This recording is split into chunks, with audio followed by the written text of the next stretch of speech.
The heat must be turned down. A report issued by the World Bank earlier this month warns of severe consequences if global warming isn't dealt with. But isn't the international organization itself contributing to climate change? You're watching Inside Story Americas from Washington.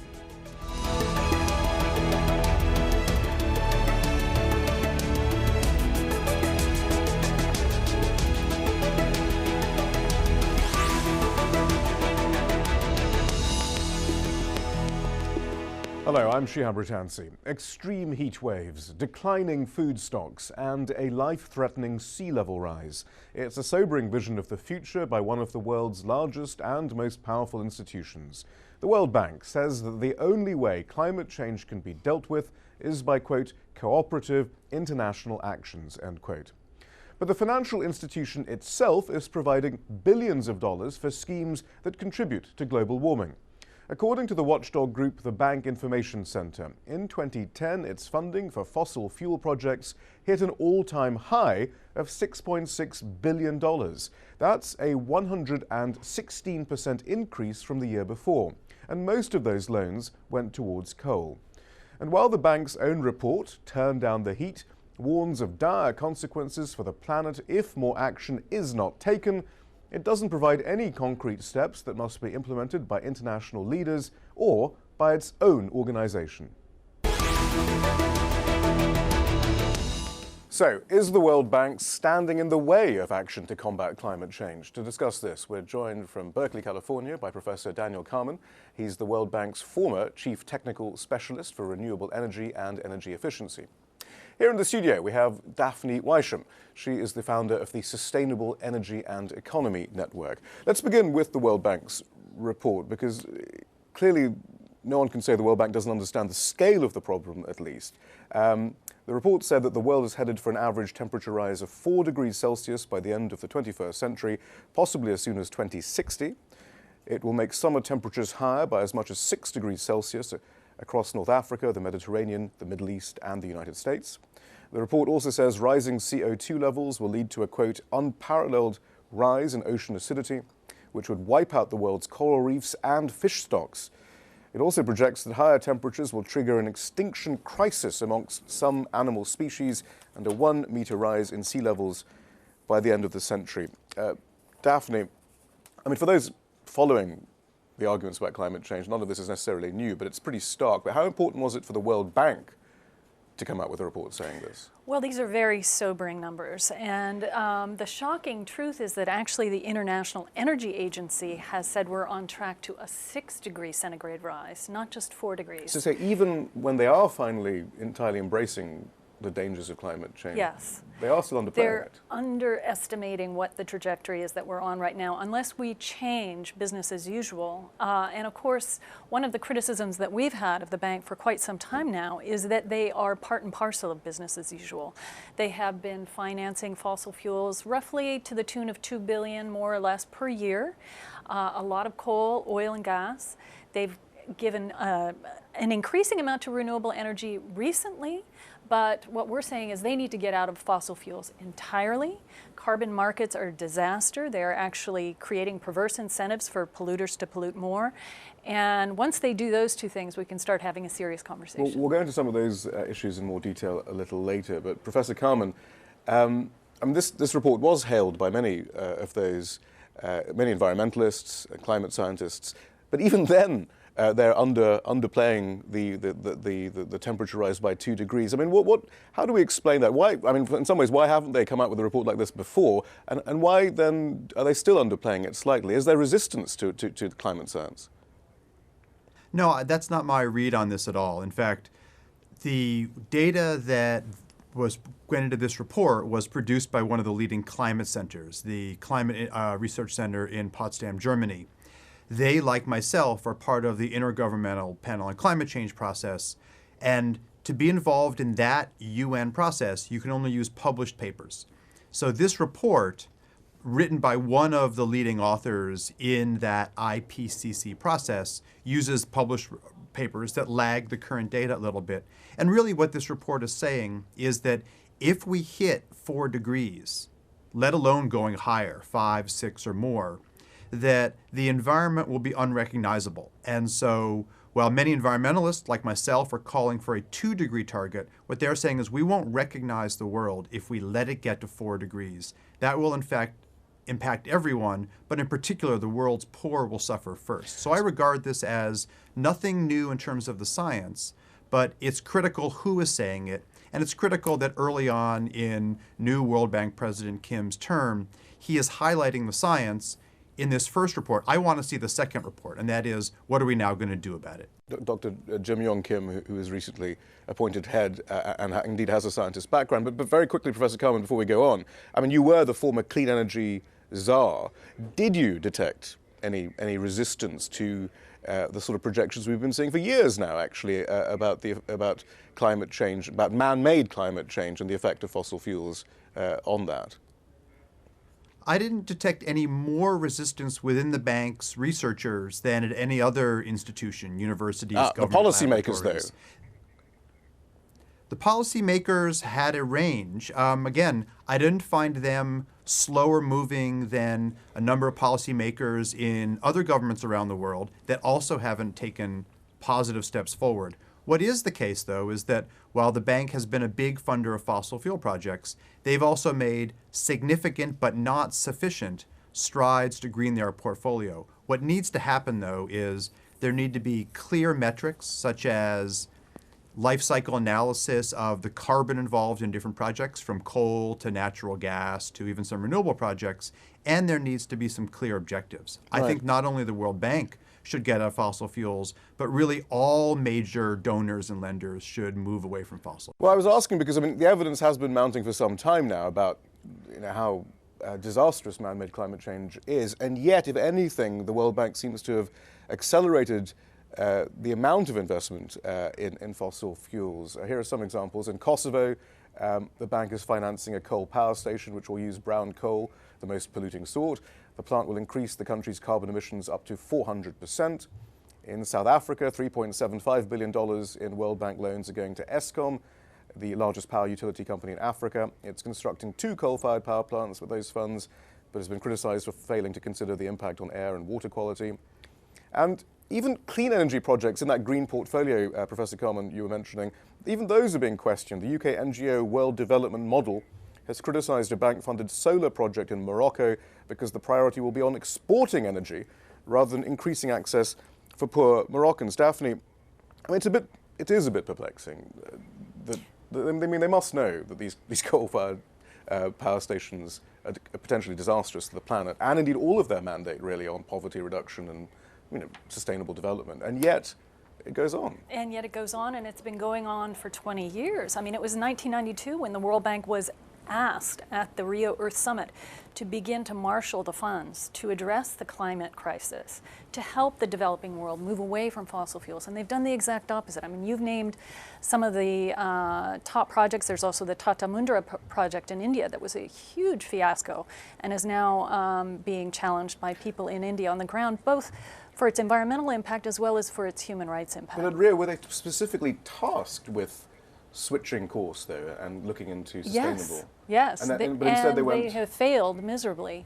And what we documented back in 1997 was that over 5 years, the World Bank had provided finance to fossil fuel projects that would emit the equivalent, over their lifetimes now, of 1 year's worth of global greenhouse gas emissions. That's a huge number.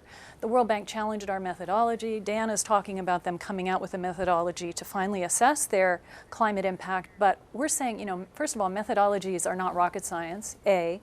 And B, we know what causes climate change. Just stop funding the dirty stuff. There are plenty of private banks out there perfectly capable of funding coal-fired power plants. The bank makes the argument, well, we do it cleaner, we do it better, we assure best practices. Right. All of that is not a justification for using this public money. Well, this is why it's so great to have Professor Carman here. I mean, you were the clean energy czar, as I said, and I know you're one of the good guys, really, and you must have been having these arguments within the bank, I suppose. I mean, help us understand the thinking then as they barreled ahead, and increased their speed towards fossil fuel energy. Right, so the bank's statement on this would be that the primary mission of the bank historically has been to alleviate poverty. And if you use very narrow neoclassical arguments, many of these fossil projects appear initially to be the cheapest. I've done a lot of work in looking at the clean energy alternatives to the project in Kosovo. I was not in favor of the South African project. What the South African government, what the World Bank would say, is that they did finance a very large fossil project, which is actually likely to increase people's rates, but they also used that engagement with South Africa to turn the utility that was fossil, it was coal dominated, towards a mixture of coal and renewables. That's not a fast enough transition in many countries given the climate science. The issue, though, is that it's not the World Bank that is the only actor doing this. The problem is that we have not only countries that we look at as bastions of coal, United States, China, India, but in fact we have coal resurfacing in Europe. And so this is not justifying what the World Bank has done. In fact, the World Bank is working very hard on metrics that I think will transition it to be a leader in this space. Right, but I mean, they were after Rio '97, they were actually trusted to actually begin that switch, and in their position, perhaps they're not being part of not being a private entity, they probably were in a better position than to begin that switch, but they didn't. And actually, I mean, on that Kosovo, I know the Kosovo coal plant. You've been very involved in opposition to that, and it's not just the climate science. Correct. It's 3 to 4 times the capacity that's needed according to the Sierra Club. The Kosovo will now have $1 billion in debt that would have to be serviced. It will increase the cost of electricity, which I think is what you were suggesting might happen in South Africa. The impact on air quality. Correct. I mean, there are so many problems beyond climate science, and yet the right. World Bank is all for That's it. Help us understand the decision-making process. Well, the decision-making process, unfortunately, is muddy because it's not simply the World Bank. I would like to be able to point individual fingers, but a number of investing agencies from some in the U.S. to Europe are in favor of right, but can't they projects drop out, like then? the one in Kosovo. If it's completely against their principles. Well, in fact, I would go a step further because what's needed to make this a reasonable investment portfolio is a clear look at the numbers, and Daphne highlighted this as well. We have metrics to look at the air quality, the water damages, the health impacts. What we need to do is to apply those universally, and the World Bank is in a great position to be a leader there. In fact, elements of the World Bank, the International Finance Corporation, has quite a reasonable methodology. What I want to see is agencies like the World Bank, like the German and US aid agencies, applying those methods so that we can look at not only what are going to be the climate impacts, but the health impacts. And from the work I've done in Kosovo and elsewhere, what we find is that the clean energy alternatives, which often don't look more cost effective if you look at just a couple years, look like much better deals within even a decade. And right. So getting the methodology right may sound like a bureaucratic step, but it allows policymakers from program managers all the way up to high executives to justify the transition. So we need the kind of push Daphne's saying in terms of outrage around bad projects, but we also need clear milestones for all of the people involved in the process to make quantifiable assessments. Right. I thought that was what was going on. I thought that's why it was I thought that's why they had such a huge building and these enormous research teams. I mean, what else are they doing? But Daphne, I mean, what's good? Well, one of the points I wanted to make is back in 2004, their own review said that the poor were actually worse off as a result of these investments in fossil fuels, that the poor, the people they are supposed to be serving, providing energy and electricity to, are actually worse off because most of them are being resettled, they're breathing dirtier air, and they're not even getting power, or their rates are going up. So my point is, first, do no harm. Yes, methodologies are important, absolutely. First, do no harm. We are doing more harm than good with these investments. We know what we need to do. We need to do a rapid investment in renewables. We could do a global feed-in tariff for renewable energy. From these projects, if not well, we've actually looked into that very closely, and it turns out basically for every dollar that the U.S. invests in the World Bank, they get back roughly $1.30 in procurement contracts. And that goes for all of the other countries that invest in the World Bank. It's not charity. That's right. It's basically a form of subsidies for the likes of Halliburton and Exxon and AES Corporation and Tata, and some of the largest corporations on the planet. So, and in Kosovo, then, Professor, clearly the U.S. has had some particular geopolitical issues and geostrategic issues there. Might those have some bearing on the project, on the coal-fired project? Well, they certainly do. Many of the project sites where large investments, whether they're coal projects or large dams and other efforts, are places where the countries with seats on the board of not only the bank, but of their own development agencies have made these choices. What Daphne's getting at, and what our research very clearly highlights in my lab here at University of California, Berkeley, is that with the fall on the prices of renewables, with much better experience of how to deploy energy efficiency, not just for urban residents, but for even the poorest rural residents, we can bring small-scale rural solar, we can bring microhydro, we can bring local financing schemes so communities can take charge of their resources. And the transition that I want to see agencies like the bank do, and in fact, the Sustainable Development Division of the World Bank has been arguing for these as well, is that we need to build a portfolio that transitions as quickly as possible to these new technologies. But I want to push back on what Daphne said, because as bureaucratic as it might sound, to get agencies across the world to make these investments, you need clear criteria. And let me use my own state of California. We have a very aggressive climate policy. We have a price on carbon. We have land use policies and transportation policies that all tie together. They are a holistic policy picture, but they would not work without clear ways to assess the value of renewables and the cost of carbon. Well, I think Those that's key. features I'm we going to have stop you to there get on because the table. we're going to run out of time soon, and I want to bring in a representative from Oxfam now, because I think actually I think this is the nub of the problem, perhaps, that the focus on market-based solutions, especially when time is running out for the planet. But Oxfam last month actually, has launched a campaign calling on the World Bank to stop funding large land deals, arguing that such deals increase food insecurity in parts of the world where hunger is already prevalent. Here's part of their plea. Right now, the World Bank provides the finance for many big land deals. It also has the power to influence how land is bought and sold, as well as setting an example for investors. With your help, it can be a force for good. Join us and tell the World Bank to put big land deals on hold while we find a fairer way. And joining us now is a policy advisor for Oxfam International, Sasanka Tilakasari. I mean, you've been listening to our debate so far. I mean, does it sound a bit familiar? The World Bank is there to provide food security, but its policies, according to your latest campaign, are in fact increasing food insecurity. It sounds very familiar when we're talking about climate change as well.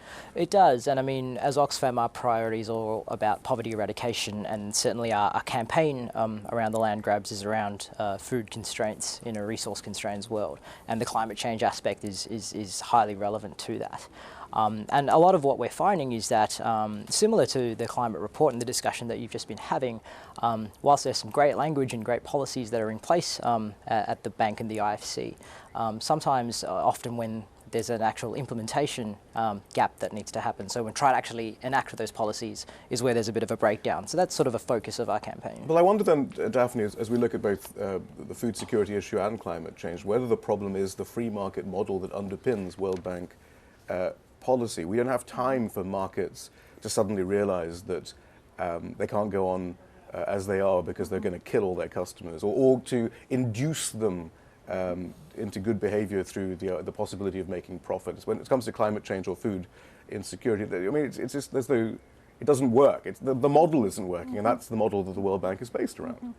Yeah, and I mean, in terms of the situation in Africa with the land grabs, part of the problem is there that land is held communally by people who have no formal land title, and along comes the World Bank and tries to turn it into a market and takes the land away from these people. This is their only source of food, and this has serious implications as the planet warms. Of course, people need to feed themselves. Right. And then in terms of the carbon markets right. that the bank has been relying on to solve the climate crisis, we see now that carbon markets are a total failure. I mean, Italy's environment ministry said we should scrap them completely. Yes, they're trying to fix them around the edges, but the price of carbon, if you leave it to the free market, has dropped so low that people aren't even buying carbon credits anymore. So, Professor Carmen, isn't it the model then? I mean, it's not working, and there are too many people making money actually out of the carbon markets or out of neoliberal agricultural policy, which is increasing export-oriented agribusiness at the expense of local smallholders, for any real change to happen in World Bank policy. no matter how great the reports are from the research teams. Right. Well, I think that actually the reverse is really the story, and that is that if you apply a market mechanism imperfectly, you get bad results. The places where we've seen these policies failing have been ones that gave out too many credits for carbon or didn't have a price floor. So in the auction on carbon credits that California just ran, we knew that the price would likely hug the low end of the spectrum, so California put a price floor on it. The price can't go below $10 a ton to start, and it has to ramp up each year. The issue is similar when we look at land and water resources and carbon, and that is we need policies that push hard, as Daphne is saying, so we need strategies that don't rely on the market. Standards and requirements that we, for example, get out of lending in certain areas. But in the long term, we have to make the markets work. And the reason why is that we need to provide opportunities for innovative businesses to be rewarded to go green. But regulation can set low minimum bars, and they can even move us along, but eventually we have to start rewarding green behavior too. And actually the World Bank hasn't moved fast enough, but they've been a leader in bringing programs that disseminate small-scale solar and other technologies. And so what I'd like to see is we really reward those programs that bring clean energy access to the poor most rapidly. Some are market-based, some are regulatory. That's the mix we need. Sasanka, well, very quickly, Sasanka, I mean, did that fill you with hope then for food insecurity? What was the World Bank's response, actually, as you presented them with evidence that they were increasing food insecurity? Sure. I mean, the main thing that we asked the World Bank was for them to temporarily freeze their land investments for 6 months until they sorted out certain policy asks that we asked to implement. Now, their response to the freeze was negative. They thought that that wasn't the case, but they did see that there was common ground in terms of some of the areas that we're asking in terms of improved transparency, in terms of improving consultation with local communities. I think that's sort of a very cross-cutting area when we're talking about improving in terms of climate financing or the type of projects that the bank wants to do, whether it's the carbon markets. I think generally the more you can include local communities, and so when Daphne talked about land tenure and making sure that their rights are heard, that was sort of the main area that we could sort of all agree upon, and I think that's sort of the area that we really need to focus on. They've said all this stuff before, and it never. Yeah, but I think it needs to be said that reading that report, I know you spoke about it before, talking about the climate report now.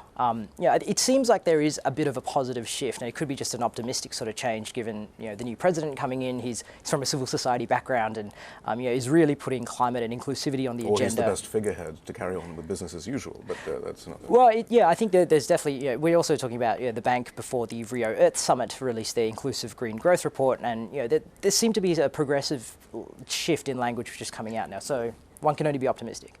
Daphne, I mean, isn't the whole point? I think that Daphne, I mean, isn't the problem that if the Bretton Woods organizations, the IMF, the World Bank, part of the whole point of them in some ways is market-based solutions. Mm-hmm. So when the market fails, either in food security or in climate change, I mean, there's no room for maneuver, perhaps, with these organizations. Well, there are ways of using the market. I've just come back from Germany and Denmark and was looking at their renewable energy revolution. Both countries are moving towards 100% renewables, and they're using very innovative market mechanism, a feed-in tariff.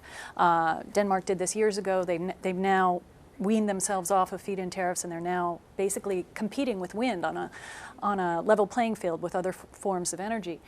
Germany has produced so much energy from solar that they actually had to export it this summer. Now, why can't we take these successful models and globalize them and actually provide income for people, small farmers and others, to produce renewable energy? But when scientists are telling us, look, in order to prevent catastrophe, all remaining fossil fuels have to remain in the ground, how's the market going to manage? I mean, no, but what I'm saying is that this is one approach that does use the market. But we don't have time for that, do we? That is working now. That is working now. I'm not saying we do that to the exclusion of, for example, getting the World Bank completely out of fossil fuels. Absolutely, they should have done that yesterday. I'm saying there are ways of using the market. In India is using this now. A lot of other countries are exploring feed-in tariffs. Professor Cartman, we've only got 30 seconds. Last word. So look, the feed-in tariff is one great idea, but we need a set of them. We need a mixture of policies that set hard lines in the sand for things we can get countries and companies beyond. And it's not just the big multinationals, it's the companies as well, because in places where the World Bank doesn't invest, we actually see US and European and Chinese companies having, in some cases, even worse practices. So we need to bring the bar up for everyone, but then we've got to put some green carrots on the table, and that's where the innovation is really needed. Professor, thank you very much. Professor Daniel Carman, Daphne Weisham, thank you. Sasanka Tilakasuri, thank you very much. Thank you. And that's all from the team in Washington, D.C. for now.